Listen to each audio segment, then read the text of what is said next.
Hello dear students, मैं Rahul Sharma success मंत्रा के YouTube channel पर आपका स्वागत करता हूं। आज हम लोग कोर्स की स्टार्टिंग कर रहे हैं। यहाँ पे सारी वीडियोस आपको मिलेंगी, हर सब्जेक्ट मिलेगा आपको। तो मैं यहाँ रीजनिंग पढ़ाऊँगा आपको। रीजनिंग में जो हम पहला टॉपिक ले रहे हैं बहुत अच्छा टॉपिक है। स्टूडेंट्स की डिमांड पे स्टूडेंट बहुत ज़्यादा इसको मांग कर रहे थे कि कैलेंडर पढ़ाया जाए, तो आज हम कैलेंडर पढ़ेंगे। और कैलेंडर में सबसे पहले जो हम स्टार्टिंग करेंगे वो इसका एक इंट्रोडक्शन देंगे कि कैलेंडर का इंट्रोडक्शन मतलब कैलेंडर होता क्या है। बेसिकली हम लोग जानते हैं कि कैलेंडर में जो बातें होती हैं वो दिन पे होती हैं, मंथ पे होती हैं और ईयर पे। डे, मंथ और ईयर तीन बातें की जाती हैं यहाँ पे। डे की हम बात करेंगे तो इस ग्रेगोरियन कैलेंडर में इस बात पर ध्यान देना कि हम जो पढ़ रहे हैं, जो हमारे सिलेबस में जो है वो ग्रेगोरियन कैलेंडर है। ग्रेगोरियन कैलेंडर से क्वेश्चंस पूछे जाते हैं। और ग्रेगोरियन कैलेंडर के बाद में हम बात करेंगे तो कुछ ऐसे भी क्वेश्चंस पूछे जाते हैं जो ग्रेगोरियन से बाहर जाते हैं। ग्रेगोरियन से बाहर जाते हैं वो कैसे क्वेश्चन होते हैं, तो इंट्रोडक्शन में हम पूरा पार्ट कवर करने वाले हैं इसके। तो यहाँ सबसे पहले हम बात करते हैं डे की, और डे की बात करेंगे तो डे जो बनेंगे यहाँ से वो 28 डेज का 28 डेज बनते हैं, 29 डेज बनते हैं, यहाँ से 30 डेज बनते हैं और 31 डेज बनते हैं।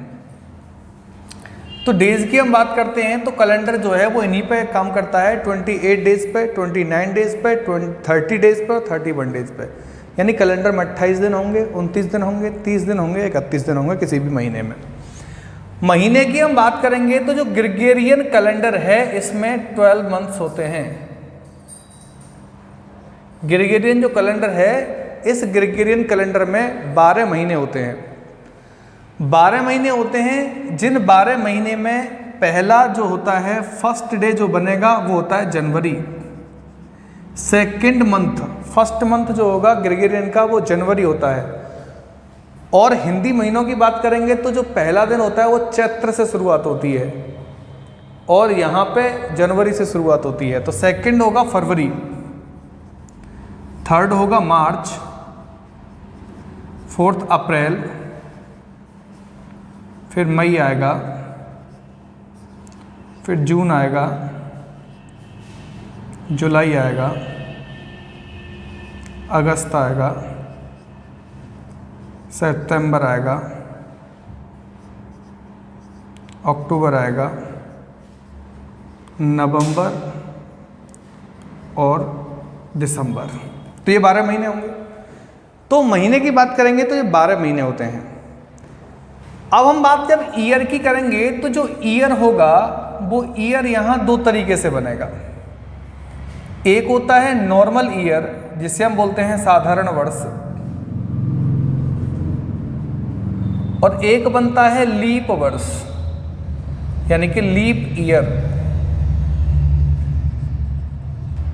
इसे हम बोलते हैं लीप वर्ष या अधिवर्ष। तो लीप वर्ष होता है या अधिवर्ष होता है, ठीक है। यहाँ हो सकता है कि आपको नीचे वाला महीना नहीं दिख रहा हो, तो 10 के बाद में हम 11वां महीना यहाँ लिख देते हैं नवंबर और 12वां यहाँ लिख देते हैं दिसंबर। तो यहाँ पे एक बात समझ पा रहे हैं कि डेज जो होंगे वो 28 डेज का कोई मंथ होगा, 29 डेज का कोई मंथ होगा, 30 डेज का कोई मंथ होगा, 31 डेज का कोई मंथ होगा। मंथ की हम बात करते हैं 12 मंथ बनेंगे, जिसमें जनवरी, फरवरी, मार्च, अप्रैल, मई, जून, जुलाई, अगस्त, सितंबर, अक्टूबर, नवंबर और दिसंबर होंगे। और ईयर की जब बात करेंगे तो दो तरह के ईयर आपको देखने को मिलेंगे, एक नॉर्मल ईयर होगा और एक लीप ईयर होगा। अब बात ये आती है कि दो ईयर हैं नॉर्मल और लीप, तो दो ही वर्ष क्यों बने, 3 वर्ष क्यों नहीं बने? 3 वर्ष बन जाते, 4 वर्ष बना लेते या एक ही वर्ष रहने देते। अगर नॉर्मल ईयर था तो नॉर्मल ही रहने देते, लीप की क्या जरूरत पड़ गई। अब आप सोचेंगे एक दिन बढ़ जाता है, कैलेंडर की जब हम कैलकुलेशन करते हैं तो एक दिन बढ़ जाता है, तो एक दिन कैसे बढ़ जाता है, वो पूरी डिटेल कैलकुलेशन हम यहाँ सीखने वाले हैं। अभी मैंने बताया आपको इंट्रोडक्शन है तो हम उसको पूरी तरह से सीखने वाले हैं। तो मैंने अभी बार बार एक बात करी कि ये जो हम कैलेंडर पढ़ने जा रहे हैं ये ग्रेगोरियन कैलेंडर है। तो ये ग्रेगोरियन कैलेंडर जो है वो कहाँ से बना, तो ग्रेगोरियन कैलेंडर कैसे कैसे बना, तो हम उसको थोड़ा सा इंट्रोडक्शन उसका पढ़ लेते हैं कि सबसे पहले जो कैलेंडर की हम बात करते हैं तो सबसे पहले जो है वो था प्राचीन रोमन कैलेंडर, यानी एंसेंट रोमन कैलेंडर, प्राचीन रोमन कैलेंडर। प्राचीन रोमन कैलेंडर जो था उसमें एक वर्ष में 304 दिन होते थे और 10 महीने में इसका अनियमित बंटवारा किया गया था। 10 महीने में इसका अनियमित बंटवारा था। 10 महीने में बांटा गया था 304 दिन को, यानी हम कह सकते हैं कि प्राचीन रोमन कैलेंडर के एक वर्ष में 304 दिन होते थे और उन 304 दिनों को 10 महीनों में बांटा गया, और 10 महीनों में जो बांटा गया वो अनियमित था, जिसका कोई नियम नहीं था कौन सा कितने महीने का कितने दिनों का होगा। अब प्राचीन रोमन कैलेंडर जो है सबसे बेहतर कैलेंडर, जिससे सभी कैलेंडर्स बनते चले आए हैं आगे की तरफ। तो प्राचीन रोमन कैलेंडर जो है ये बहुत अच्छा कैलेंडर चला। तो प्राचीन रोमन कैलेंडर में धीरे धीरे कमी आई, तो इसके बाद में आप बड़े अच्छे से जानते होंगे जूलियस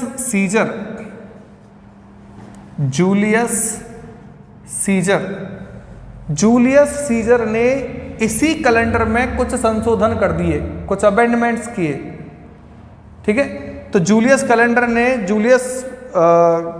सीजर ने अमेंडमेंट्स किए, कुछ संशोधन कर दिए इस कैलेंडर में, जिन्होंने क्या काम करा कि 304 दिनों में इन्होंने 66 डेज और ऐड कर दिए। 304 दिनों में उन्होंने 66 दिन जोड़े, और 66 दिन जोड़ने के बाद में जो कैलेंडर बना वो 370 डेज का बना। यानी जूलियस कैलेंडर के एक वर्ष में 370 दिन होते थे, और सबसे पहले 12 महीने का कॉन्सेप्ट देने वाला जो व्यक्ति था वो जूलियस सीजर ही था। यानी सबसे पहले 12 महीने में कैलेंडर को, यानी 370 दिनों के वर्ष को 12 महीने में सबसे पहले जूलियस सीजर ने बनाया। और जूलियस सीजर ने बनाया तो ये कैलेंडर जो है वो जूलियस कैलेंडर के नाम से जाना जाता है, जूलियस कैलेंडर। तो ये जो कैलेंडर था वो जूलियस कैलेंडर के नाम से जाना गया। समझ पा रहे हैं अच्छे तरीके से? धीरे धीरे हम सारी चीज़ों को समझते चलेंगे। तो सबसे पहले आप ये समझिए कि सबसे पहले प्राचीन रोमन कैलेंडर था जिसमें 304 दिन होते थे, इसको 10 महीनों में उसका नियमित बंटवारा किया गया था। इसके बाद में जो कैलेंडर है वो जूलियस सीजर ने कैलेंडर बनाया, जिसको हम जूलियस कैलेंडर के नाम से जानते हैं। और जूलियस कैलेंडर को जो जूलियस सीजर ने बनाया वो 304 दिनों में 66 दिनों को जोड़ा और 370 दिन का जो है वर्ष बना। और सबसे पहले जूलियस सीजर ने इसको 12 महीने में बांटा। अब जूलियस सीजर ने 12 महीने में बांटा। जूलियस कैलेंडर के बाद में आया ग्रेगोरियन कैलेंडर, यानी जूलियस सीजर के कैलेंडर 370 दिनों में 12 महीने में बांटा था। धीरे धीरे इसमें कमी आई और इसके कुछ हजारों वर्षों बाद रोम के 13वें पोप, तो रोम के 13वें पोप थे, नाम था पोप ग्रेगरी था, जिन्होंने 1 जनवरी सन 1 दिन सोमवार को, ये याद रखने वाली बात है, मोस्ट इंपोर्टेंट, पूछ लिया गया है कि 1 जनवरी 1 एडी को कौन सा दिन था? 1 जनवरी 1 एडी, 1 जनवरी 1 ईस्वी को कौन सा दिन था? तो 1 जनवरी सन 1 दिन सोमवार को जूलियस सीजर ने, रोम के 13वें पोप ग्रेगरी ने कैलेंडर बनाया। और पहला दिन मंडे था, 1 जनवरी सन 1 दिन मंडे को पोप ग्रेगरी ने कैलेंडर बनाया, जो कि ग्रेगोरियन कैलेंडर के नाम से विख्यात है। ग्रेगोरियन कैलेंडर जिसे कि आप पढ़ने जा रहे हैं। अब हमने अभी बात करी कि जो ग्रेगोरियन कैलेंडर है, इस कैलेंडर में ये 2 वर्ष बने। अभी तक आप देख पा रहे हैं कि प्राचीन रोमन कैलेंडर उसमें एक ही वर्ष है 304 दिनों का। जूलियस सीजर है वो भी एक ही वर्ष है, उसमें 12 जो है 370 दिनों का।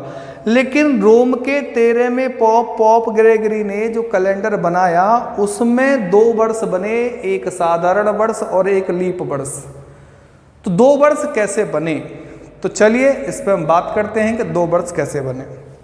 देखिए समझिए यहां से, तो इसको आप नोट कर लीजिए एक बार।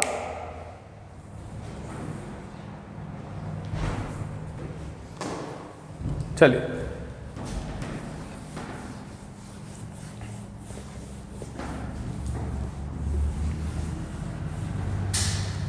अब इस बात को ध्यान से समझेंगे कि हम यहां पे बात कर रहे हैं कि साधारण वर्ष और लीप वर्ष, साधारण वर्ष और लीप वर्ष, साधारण वर्ष बना फिर लीप वर्ष बना, कैसे बना। तो पॉप ग्रेगरी ने जो सबसे पहले नॉर्मल ईयर की बात करी तो उन्होंने 365 का, कि इसमें 365 डेज होंगे। एक साधारण वर्ष जो है उसमें 365 दिनों की बात कही गई, 365 दिनों की बात करी गई कि 365 डेज होंगे।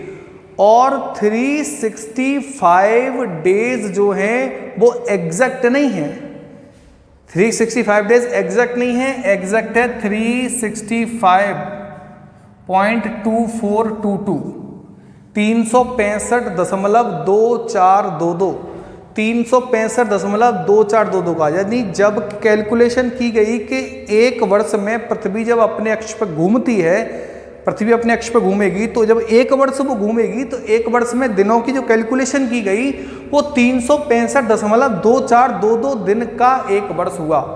अब आप समझ पा रहे हैं कि दिन माना गया है 365, लेकिन दिन बढ़ कितना रहा है, 0.2422 एक वर्ष में। तो दूसरे वर्ष भी तो 0.2422 बड़ा होगा, तीसरे वर्ष भी 0.2422 बड़ा होगा, और चौथे वर्ष भी 0.2422 बड़ा होगा। कहने का मतलब ये है कि 4 वर्षों में कैलेंडर 0.9688 दिन बढ़ गया।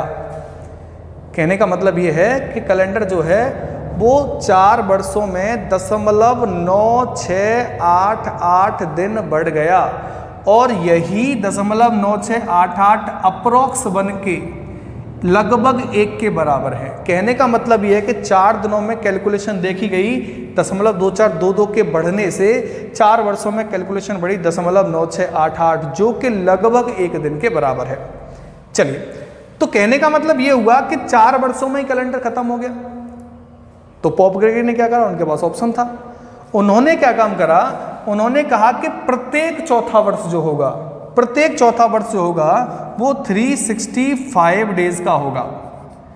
प्रत्येक चौथा वर्ष जो होगा वो 366 डेज, प्रत्येक चौथा वर्ष जो होगा वो 366 डेज का होगा। अब आप ध्यान से यहाँ पे देखेंगे कि ये जो 365 डेज का एक नॉर्मल ईयर होता है वो एग्जैक्ट 365 नहीं होता, वो गलत होता है, एग्जैक्ट होता है 365.2422। और जो लीप ईयर होता है, जो लीप ईयर पॉप ग्रेगरी ने माना वो 366 माना, असल में वो 366 कंप्लीट नहीं होता। आप ध्यान से देखेंगे 365.9688 एग्जैक्ट होता है लीप ईयर, पूरा कंप्लीट 366 नहीं होता।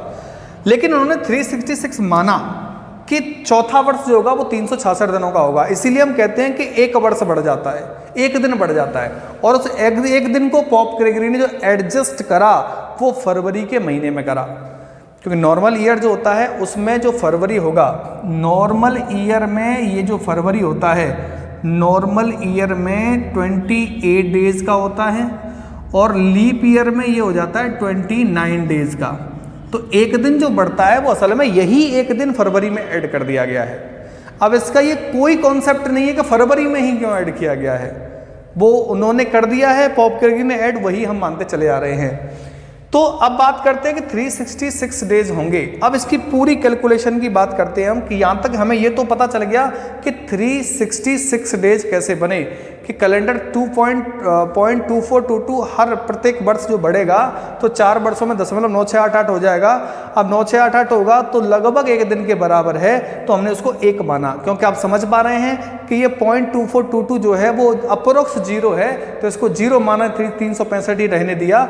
जब 0.9688 लगभग 1 के बराबर है तो हमने इसको 1 माना। लेकिन यहाँ तक बात खत्म नहीं होती, अब बात शुरू होती है यहाँ से।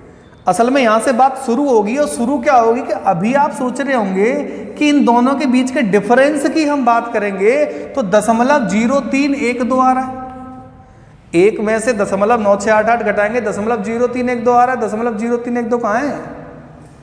0.0312 की कैलकुलेशन कहाँ गई? इसका मतलब कैलेंडर तो खत्म हो जाना चाहिए, खराब हो जाना चाहिए, चलना ही नहीं चाहिए। तो 0.0312 की कैलकुलेशन पे ही हम बात करने वाले हैं। और इससे पहले कि हम इस कैलकुलेशन में आगे बढ़ें, एक क्वेश्चन आपके दिमाग में चलता रहता है कि हम बात करें 400 ईयर्स में, 400 ईयर्स में कितने लीप ईयर होते हैं? 400 ईयर्स में कितने लीप ईयर होते हैं?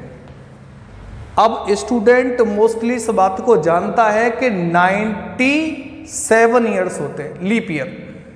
400 ईयर्स में 97 लीप ईयर्स होते हैं। अब हमने किताब में पढ़ लिया, लेकिन प्रॉब्लम क्या है? स्टूडेंट समझ रहा है कि हाँ ये तो ठीक है, लेकिन वो 3 वर्ष कहाँ चले गए? क्यों? क्योंकि प्रत्येक चौथा वर्ष लीप वर्ष होता है। मतलब लीप वर्ष तो 4 के मल्टीपल में होगा। असल में लीप वर्ष जो होगा वो 4 के मल्टीपल में होगा। चौथा वर्ष लीप होगा तो फिर 8वां वर्ष लीप होगा, 8वां वर्ष लीप होगा तो फिर 12वां वर्ष लीप होगा, 12वां वर्ष लीप होगा तो फिर ऐसे करके 16वां वर्ष लीप होगा। ऐसे ही करते चले जाएंगे तो 100वां वर्ष लीप होगा। 100वें वर्ष से पहले की जब हम बात करेंगे तो 96 लीप होगा। तो इस हिसाब से हम बात करते हैं तो 3 वर्ष और बढ़ जाते हैं। 400 वर्षों में तो 3 वर्ष और बढ़ जाएंगे, तो 3 वर्ष और बढ़ जाएंगे। तो फिर वो 97 क्यों हुए? हमने 100 क्यों नहीं माने? क्योंकि प्रत्येक चौथा वर्ष लीप वर्ष होता है, 4 के मल्टीपल में लीप वर्ष आता है। यही रीजन होता है कि हम किसी भी वर्ष में कितने भी वर्षों में लीप ईयर निकालने होते हैं तो 4 का डिवाइड करना होता है, क्योंकि 4 का मल्टीपल होता है तो 4 का डिवाइड करना होगा। 4 का डिवाइड करते हैं तो 100 टाइम्स जाएगा, 100 टाइम्स जाएगा तो यहाँ से क्या बचेगा? कुछ नहीं बचेगा। तो लीप ईयर तो 100 होने चाहिए। स्टूडेंट के माइंड में भी ये रहता है कि लीप ईयर 100 होने चाहिए, लेकिन लीप ईयर 100 नहीं होते, लीप ईयर 97 होते हैं। तो 97 में फिर 3 वर्ष कम कहाँ से चले जाते हैं? तो फिर दोबारा आते हैं हम उसी जगह पे, कहाँ कम चले जाते हैं? इस कैलकुलेशन को ध्यान से समझिए कि हमने जब हमने लीप वर्ष बनाया, पॉप ग्रेगरी ने कहा कि एक दिन बढ़ रहा है। एक दिन कैसे बढ़ रहा है कि 4.2422 जो है हर साल बढ़ रहा है। तो 4 वर्षों में 0.9688 हुआ, जो लगभग 1 के बराबर है। लेकिन ध्यान से देखते हैं तो 1 और 0.9688 का डिफरेंस 0.0312 है, 0.0312 है। लेकिन एक बात समझिए, ये प्रत्येक 4 वर्षों में है, ये डिफरेंस प्रत्येक 4 वर्षों में आने वाला है। तो फिर 400 वर्षों में कितना डिफरेंस होगा? आप समझ रहे हैं कि 400 वर्षों में कितना डिफरेंस होगा? तो डिफरेंस को तुम तब मानेंगे जब ये संख्या पूर्णांक बनेगी। अब ये संख्या पूर्णांक कब बनेगी कि 0.2 स्थान दाईं तरफ जाएगा, और 0.2 स्थान दाईं तरफ कब जाएगा? जब इसमें 100 का गुणा करेंगे। जब इसमें 100 का गुणा करेंगे तो 3.12 बनता है, और 3.12 जब बनेगा तो कब बना? कितने वर्षों में बना? जब 4 वर्षों में 0.0312 दिन की कमी है कैलेंडर में, तो 100 का गुणा करने पे 3.12 बना, कंप्लीट हो गया। 3 दिन कंप्लीट पता चल गए। लेकिन ये 3 दिन कितने वर्षों में पता चले? तो आप जानते हैं कि 4 वर्ष में इतना, तो 100 का गुणा कर रहे हैं तो 100 चौके 400, 400 वर्ष में 3.12 दिन की कमी हो गई। कैलेंडर जो है 400 वर्षों में 3.12 दिन कम हो गया। अब कैसे कम हुआ उसको समझते हैं ध्यान से, बिल्कुल ध्यान से समझने की जरूरत है इस जगह पे। ध्यान से समझिए कंप्लीट पूरा कैलकुलेशन। देखिए, अब जो 366 के अकॉर्डिंग जो कैलेंडर चल रहा है वो 100 year, 200 years, 300 years, 400 years, 500 years, 600, 700, 800, 900, ये चलता रहेगा। आप समझ पा रहे हैं? ये अनंत तक जाएगा। अब यहां हम इसको यहीं रुक के एक बात समझते हैं। अभी हमने कहा कि 3.12 दिन की कमी हो गई कैलेंडर में, लेकिन 366 दिन के अकॉर्डिंग कैलेंडर जो है बिल्कुल ठीक चल रहा है। लेकिन कैलकुलेशन में 3.12 दिन की कमी है। एक हिसाब से कैलेंडर सही चल रहा है, दूसरे हिसाब से उस कैलेंडर में 3.12 दिन की कमी आ गई। तो फिर ये तो मिसबैलेंस हो गया। अब इसको बैलेंस करना है। बैलेंस कैसे करना है समझिए ध्यान से। या तो मैं जिस हिसाब से कैलेंडर चल रहा है उसमें से प्रत्येक 400 वर्षों में से 3.12 दिन कम कर दूं, या फिर कैलकुलेशन जो कम हो गई है 3.12 दिन इसको बढ़ा दूं। तो कैलकुलेशन तो बढ़ेगी नहीं, कैलकुलेशन बढ़ा नहीं सकते हम। कैलकुलेशन नहीं बढ़ा सकते क्योंकि हमारे हाथ में सिर्फ कम करना है, कैलकुलेशन बढ़ाना नहीं है। कैलकुलेशन हमने जबरदस्ती बढ़ाई तो मैथमेटिक्स के सारे रूल्स खत्म हो जाएंगे, फिर मैथ की जरूरत कहाँ पड़ेगी, इसीलिए वो पूरा खराब हो जाएगा। तो कैलकुलेशन से हाथ नहीं लगा सकते। जो हमने अपने हिसाब से इसको बढ़ाया है हम इसको कम कर सकते हैं 3.12 दिन। 0.12 दिन कम आप नहीं कर सकते, दिन ही कम कर सकते हैं, कंप्लीट 1 दिन। तो आप 3 दिन कम करने होंगे आपको। प्रत्येक 400 वर्षों में कैलेंडर 3 दिन कम हो गया है, तो यहां कैलेंडर 3 दिन बढ़ा हुआ है, तो हमें इनमें से 3 दिन कम करना है। अब हम इसमें से 3 दिन भी कम करेंगे, ध्यान से समझिए। पहले मुझे एक बात बताइए कि जो 100 ईयर है वो कैसा है। अब आप कहेंगे साहब 100 ईयर जो है वो एक लीप ईयर है। कुछ स्टूडेंट कहते हैं 100 ईयर तो लीप होता ही नहीं है, 100वां वर्ष। 100वां वर्ष तो साधारण होता है, क्योंकि इसे तो केवल साधारण वर्ष के केवल इसको शताब्दी वर्ष कहते हैं। 200 को भी शताब्दी वर्ष कहते हैं, 300 को भी शताब्दी वर्ष कहते हैं, 400 को भी शताब्दी वर्ष कहते हैं। नहीं कहते, क्योंकि 400 को शताब्दी लीप वर्ष कहते हैं। शताब्दी लीप वर्ष कहते हैं, सेंचुरी लीप ईयर कहते हैं 400 को, लेकिन 300 को केवल शताब्दी वर्ष कहते हैं। लेकिन अभी तक आप इस पर ध्यान देंगे तो 100वां वर्ष भी शताब्दी लीप वर्ष है, 200वां वर्ष भी शताब्दी लीप वर्ष है, 300वां वर्ष भी शताब्दी लीप वर्ष है, 400वां वर्ष भी शताब्दी लीप वर्ष है, 500वां वर्ष भी शताब्दी लीप वर्ष है। यानी कोई भी वर्ष हम आगे तक बात करेंगे अनंत तक, वो सभी वर्ष शताब्दी लीप वर्ष कहलाएंगे। अब ध्यान दीजिए, अब ऐसा क्यों होता है कि 100 को शताब्दी लीप वर्ष नहीं मानते, समझिए ध्यान से। अगर 100 लीप वर्ष है तो इसमें 366 दिन हैं, अभी तक इसमें 366 दिन हैं। 200वां क्यों लीप वर्ष क्या होता है कि जिसमें 4 का पूरा पूरा भाग चला जाए। अब 4 का पूरा पूरा भाग किस में जाएगा कि जिसके पीछे या तो 2 जीरो हों या फिर लास्ट के 2 डिजिट जो हैं वो 4 से डिविजिबल हों। तो लास्ट में हर एक में 2 जीरो है, तो हर 4 से डिवाइड होगा, हर वर्ष 4 से डिवाइड होगा, तो इसका मतलब प्रत्येक लीप वर्ष होगा। और सेंचुरी तो है ही, तो प्रत्येक सेंचुरी लीप ईयर होगा। अभी तक हम इसको 100 को लीप ईयर कहेंगे, 366 दिन इसमें है। 200 भी लीप ईयर है। अब आप सोचेंगे क्यों है, क्योंकि अभी इसमें 366 डेज हैं, 366 दिन हैं, और जिसमें 366 दिन हैं 200 में वर्ष में, तो वो लीप वर्ष ही होगा। 300 लीप ईयर क्यों हम बात कर रहे हैं, क्योंकि इसमें अभी 366 दिन हैं।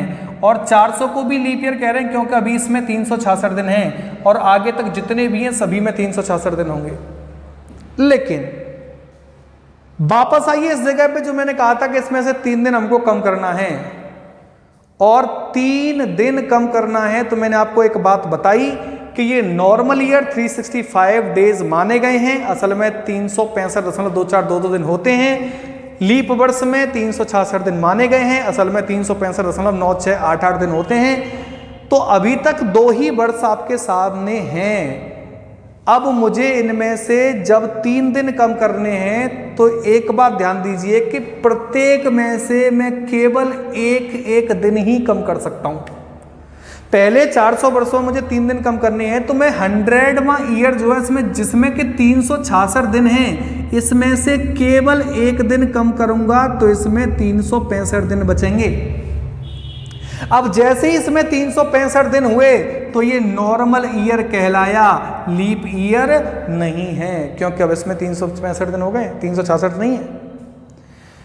200वां वर्ष लीप ईयर है क्योंकि इसमें 366 दिन हैं, इसमें से हम 1 दिन कम करेंगे तो 365 दिन बचेंगे। समझ पा रहे हैं? तो ये नॉर्मल ईयर होगा, क्योंकि हमें 3 दिन एडजस्ट करने हैं।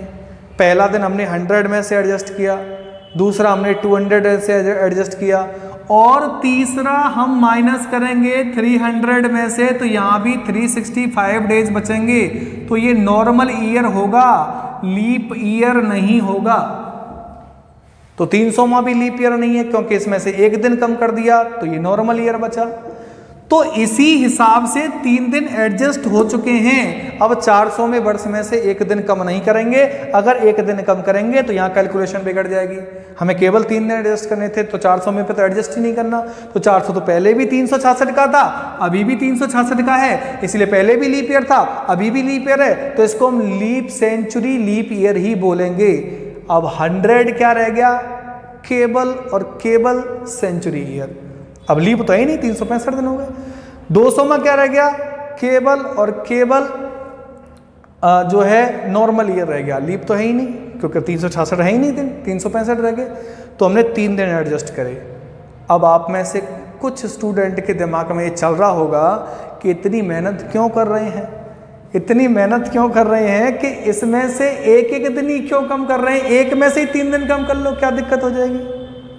अगर हम 100 में से ही 3 दिन कम कर लेते तो ये बेचारे सेंचुरी लीप ईयर तो कहलाते कम से कम। तो पहले में से ही हमने क्यों 3 दिन कम नहीं करा? इसलिए कम नहीं करा बेटा, क्योंकि अगर हम इसमें से 3 दिन कम कर देते तो यहाँ 363 डेज बचते, और हमारे पास जो कैलेंडर हैं वो सिर्फ 2 हैं, नॉर्मल ईयर और लीप ईयर, जिसमें कि 365 दिन और 366 दिन ही हो सकते हैं। अगर हम 363 दिन करेंगे तो तीसरा वर्ष बन जाएगा, और जैसे ही तीसरा वर्ष बनेगा तो कैलेंडर में फिर प्रॉब्लम्स क्रिएट हो जाएंगे। इसीलिए हम क्या करेंगे कि हम इसमें से 3 दिन कम नहीं करेंगे। असल में हम 2 ही दिन कम नहीं कर सकते, क्योंकि हम 2 दिन कम करेंगे तो 364 दिन बचेगा। तो एक 364 का कैलेंडर, एक 365 का कैलेंडर, एक 366 का, तो लीप साधारण एक और बन जाता, प्रॉब्लम क्रिएट हो जाती। इसलिए हमने क्या काम करा, क्योंकि हमने 2 ही वर्ष रहने दिए, नॉर्मल और लीप ही, और इन्हीं 2 वर्षों के आधार पे हम या तो 365 दिन ही रख सकते हैं किसी भी वर्ष में, या हम 366 दिन ही रख सकते हैं।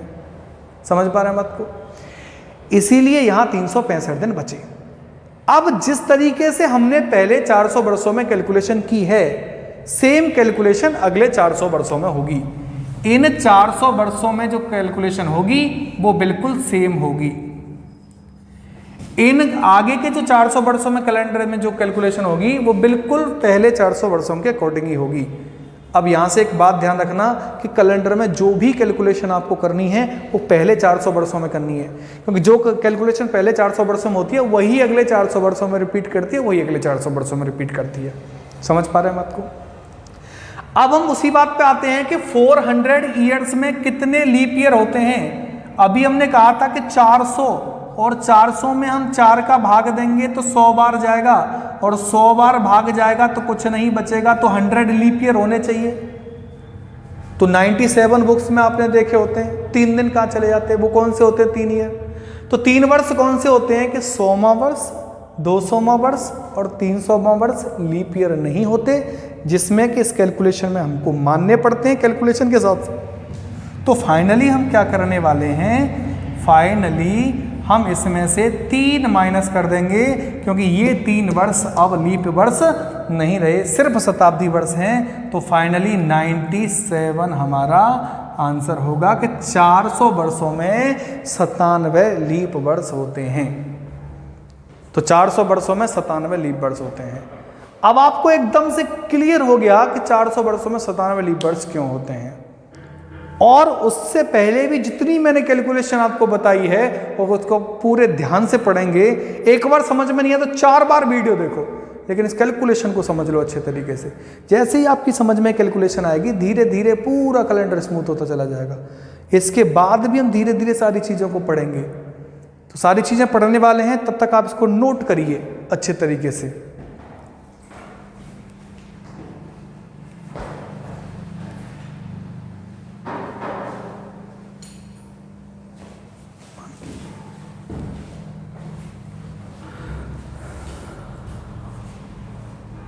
चलिए,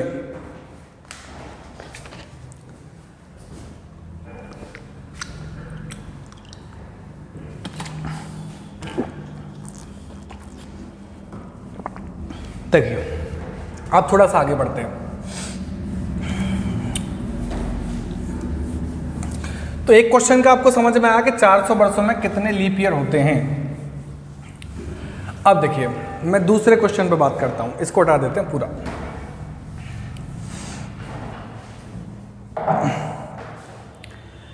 अब कैलेंडर को हम इसमें करना क्या क्या है, देखिए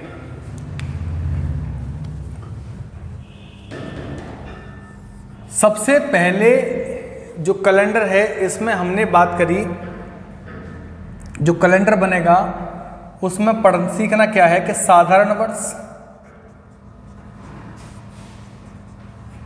यानी नॉर्मल ईयर, लीप वर्ष, लीप ईयर, दो चीजें आप सीख चुके हैं, समझ पाए अच्छे तरीके से। तीसरा हमें इसमें सीखना है, जो क्वेश्चन पूछ लेता है शक संवत, और एक आगे हमें सीखना है विक्रमी संवत यानी शक एरा,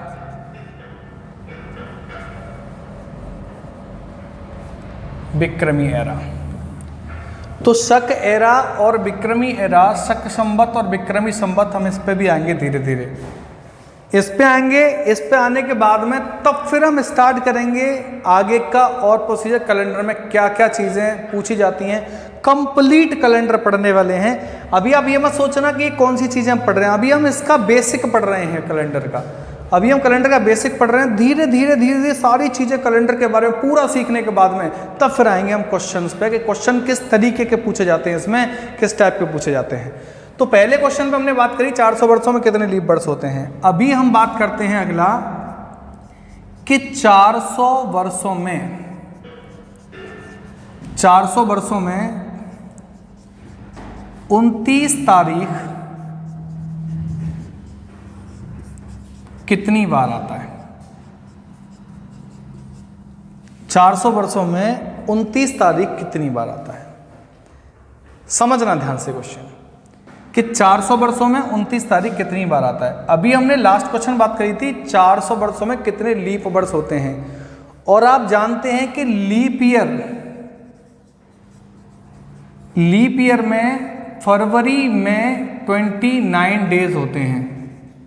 इस बात को समझ रहे हैं आप, लीप ईयर में फरवरी में 29 डेज होते हैं, लेकिन यहां पे बात करें 400 वर्षों में, तो कहने का मतलब ये है, कंफ्यूज ना हो आप 29 को देख के, कहने का मतलब ये है कि जनवरी में भी 29 डेट आएगी। भाई जनवरी 31 तक होती है, 29 डेट जनवरी में तो आएगी। फरवरी में जो है वो 29 डेज ओनली लीप ईयर में, ओनली लीप ईयर में 29 डेज आएगी फरवरी में। मार्च में 29 डेज जरूर आएगी, अप्रैल में 29 डेज डेट जरूर आएगी, आगे तक यानी कि दिसंबर तक हम चलते चले जाएंगे तो ऐसे ही 29 डेट हर एक में आती चली जाएगी। तो मेरा कहने का मतलब ये है कि केवल फरवरी को छोड़ के हर बार 29 डेट आएगी 400 वर्षों में। तो हर बार 29 डेट आएगी, तो इसका मतलब ये है कि 400 वर्ष में 11 बार तो 29 तारीख आएगा ही आएगा, तो 4400 बार तो 29 तारीख आना ही आना है। समझ रहे हैं बात को कि 4400 बार तो 29 तारीख आना ही आना है, ठीक है। अब बात रही लीप ईयर की, तो लीप ईयर में 400 ईयर्स में कितने लीप ईयर होते हैं, अभी हमने बात करी। फरवरी कितनी बार 29 तारीख का होगा कि जितने लीप ईयर होंगे, और कितने लीप ईयर हैं कि 97। तो टोटल को ऐड करेंगे तो 4497, 4497 बार, 4497 बार 29 तारीख आएगा। मैंने ये क्वेश्चन अभी इसलिए आपको करा दिया है, आगे हम और भी क्वेश्चंस करेंगे। अभी हमने इसलिए इस क्वेश्चन पे बात करी है क्योंकि ये कंफ्यूज करता है कि 400 ईयर्स में कितने लीप ईयर्स होते हैं और 400 ईयर्स में कितनी टाइम्स 29 डेट आती है, कितनी बार 29 तारीख आती है। दोनों कंफ्यूजिंग क्वेश्चंस होते हैं, इसलिए मैंने इसको अभी रखा है। फिर हम ऐसे क्वेश्चंस और भी बहुत सारे क्वेश्चंस धीरे धीरे करते चले जाएंगे। तो अब हम बात करते हैं नेक्स्ट। तो नेक्स्ट हम बात करेंगे तो ध्यान से समझिए। अब एक क्वेश्चन बनता है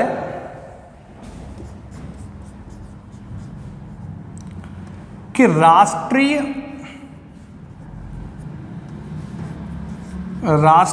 कैलेंडर के अनुसार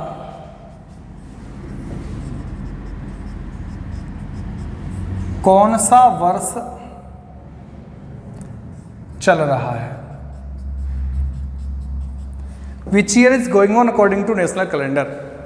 राष्ट्रीय कैलेंडर के अनुसार कौन सा वर्ष चल रहा है। अब राष्ट्रीय कैलेंडर क्या है? एक क्वेश्चन डायरेक्ट ये बन जाता है कि हमारा राष्ट्रीय कैलेंडर क्या होता है। अभी आप ये ना सोचें कि हम हिस्ट्री में पहुंच गए हैं, इतिहास में पहुंच गए हैं। हम इतिहास में नहीं हैं, इतिहास में नहीं, हम कैलेंडर के इतिहास में हैं। जो आप टॉपिक पढ़ रहे हैं हम उसके इतिहास में हैं। तो राष्ट्रीय कैलेंडर जो है, राष्ट्रीय कैलेंडर क्या होता है? तो हमारा राष्ट्रीय कैलेंडर जो है वो ही शक संवत है। शक संवत ही हमारा राष्ट्रीय कैलेंडर है, यानी शक एरा ही हमारा नेशनल कैलेंडर है। हमारा राष्ट्रीय कैलेंडर शक संवत ही है। हमारा राष्ट्रीय कैलेंडर शक संवत है और शक संवत जो है वो 78 AD में बना। शक संवत कब बना? 78 AD में। अब शक संवत 78 AD में बना तो शक संवत को राष्ट्रीय कैलेंडर के रूप में मान्यता मिली 22 मार्च 1957। तो राष्ट्रीय कैलेंडर के रूप में जो मान्यता मिली वो 22 मार्च 1957 को मिली। 22 मार्च 1957 को मिली और शक संवत 78 AD का है। और 78 AD का मतलब मैं डायरेक्ट आपको बताऊं कि जब पॉप ग्रेगरी ने कैलेंडर स्टार्ट करा 1 जनवरी सन 1 AD, यानी कैलेंडर स्टार्ट करने के जो बाद का समय है वो तो AD में होगा, ईस्वी में होगा। AD मतलब ईस्वी। और इसके पहले का जो समय है वो BC में होगा, यानी ईसा पूर्व में होगा। तो शक संवत जो बना वो 78 AD में बना, 78 वर्ष बाद बना। और हमें पूछ रहा है कि राष्ट्रीय कैलेंडर के अनुसार कौन सा वर्ष चल रहा है। राष्ट्रीय कैलेंडर के अनुसार कौन सा वर्ष चल रहा है? असल में वर्ष कौन सा चल रहा है? तो आप कहेंगे अभी जो वर्ष चल रहा है वो 2020 चल रहा है। अभी जो वर्ष है वो 2020 है। अब राष्ट्रीय कैलेंडर के अनुसार कौन सा होगा? तो आप कह रहे हैं कि भाई 78 वर्ष बाद बना राष्ट्रीय कैलेंडर। पॉप ग्रेगरी का जब 78वां वर्ष था ग्रेगोरियन कैलेंडर का, तब राष्ट्रीय कैलेंडर का पहला वर्ष था। तो कहने का मतलब है 78 वर्ष छोटा था। और 78 वर्ष छोटा था तो जब भी हम बात करेंगे कि राष्ट्रीय कैलेंडर के अनुसार कौन सा वर्ष चल रहा है, तो भी 78 वर्ष छोटा। चल रहा था तो भी 78 वर्ष छोटा, और चल रहा होगा तो भी 78 वर्ष छोटा। यानी 78 हमें इसमें से माइनस करेंगे अगर बात राष्ट्रीय कैलेंडर के अनुसार होती है या शक संवत के अनुसार होती है। तो अब हम इसमें से माइनस कर देंगे तो 1942। तो 1942 जो वर्ष है वो चल रहा है राष्ट्रीय कैलेंडर के अनुसार। तो राष्ट्रीय कैलेंडर के अनुसार 2020 में से 78 माइनस करेंगे तो 1942वां वर्ष चल रहा है। तो ऐसा क्वेश्चन पूछ लेता है राष्ट्रीय कैलेंडर के अनुसार कौन सा वर्ष चल रहा है। अगर वो आपसे पूछता कि ये बताएं कि वर्ष 1953 में राष्ट्रीय कैलेंडर के अनुसार कौन सा वर्ष चल रहा होगा, तो हम क्या करेंगे कि 1953 में से 78 घटा देंगे। वो बात करें कि बताएं वर्ष 2020 में राष्ट्रीय कैलेंडर के अनुसार कौन सा वर्ष चल रहा होगा, तो आप 2000 जैसे बात करें 2050 में कौन सा चल रहा होगा, तो 2050 में से 78 घटा देंगे। वो बात करें 2080 में कौन सा चल रहा होगा कि 2080 में से 78 घटा देंगे। समझ पा रहे हैं बात को?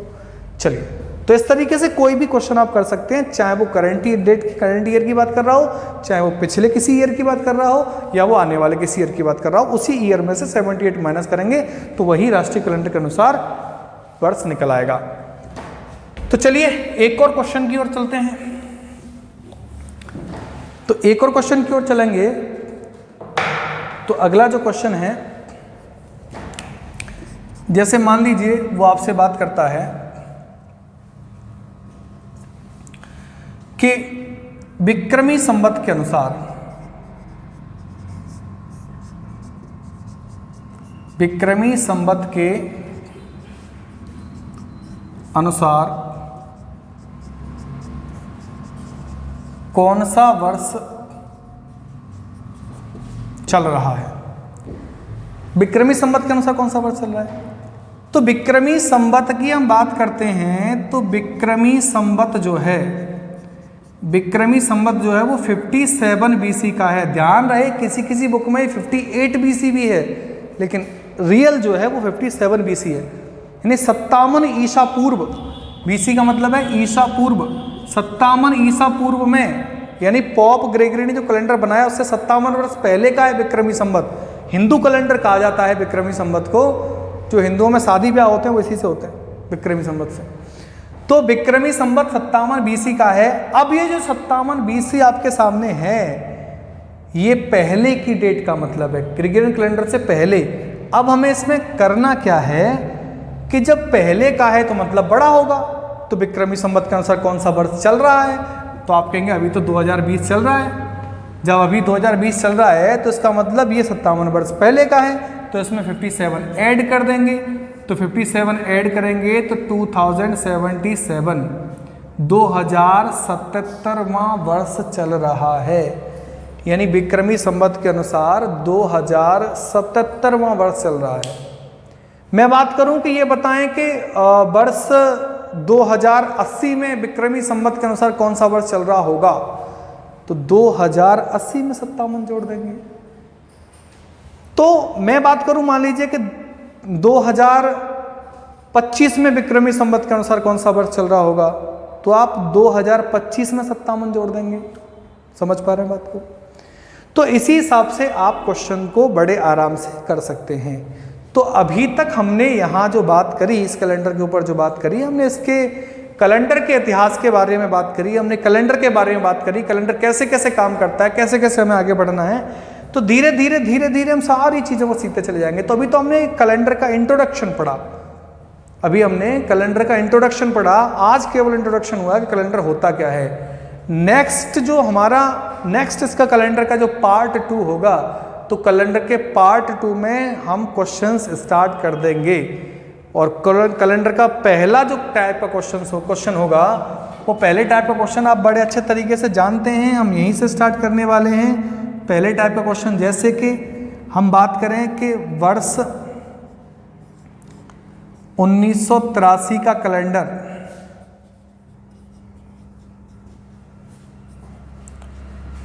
किस वर्ष के कैलेंडर के समान होगा। तो ये जो क्वेश्चन है ये हम नेक्स्ट में अगले पार्ट 2 में पढ़ने वाले हैं कि वर्ष 1983 का कैलेंडर किस वर्ष के कैलेंडर के समान होगा, मतलब आगे होगा। हम ये क्वेश्चन भी कर सकते हैं कि वर्ष 1983 का कैलेंडर पिछले किस वर्ष के कैलेंडर के समान था, या हम ये भी कह सकते हैं कि पिछला तीसरा सेम कैलेंडर 1983 का कौन सा वर्ष था, या हम ये भी कह सकते हैं, पूछ सकते हैं क्वेश्चन कि वर्ष 1983 का 5वां आगे वाला वर्ष सेम कैलेंडर कौन सा वर्ष होगा। तो कहने का मतलब ये है, कोई भी क्वेश्चन आपसे पुटअप करे आप उसका आंसर दे सकते हैं। बाकी के जितने भी टाइप होते हैं, जितने टाइप आपने बुक्स में पढ़े हैं, जितने भी टाइप आप पढ़ेंगे या फिर जितने भी टाइप कैलेंडर में होते हैं, वो सभी टाइप हम धीरे धीरे डिस्कस करने वाले हैं। तो सारी चीज़ें हम पढ़ेंगे, बड़े आराम से पढ़ते रहिए, सुकून से पढ़ते रहिए, ठीक है। और सक्सेस मंत्रा में क्लासेस स्टार्ट आपकी हैं, तो एंजॉय करिए बहुत अच्छे तरीके से। तो चलिए, बहुत बहुत धन्यवाद, आज के लिए इतना ही। लॉकडाउन है, घर पे रहिए, बढ़िया तरह से रहिए, स्वस्थ रहिए, नियमों का पालन करिए, ठीक है, बहुत अच्छे तरीके से रहिए। तो चलिए, आज के लिए इतना ही।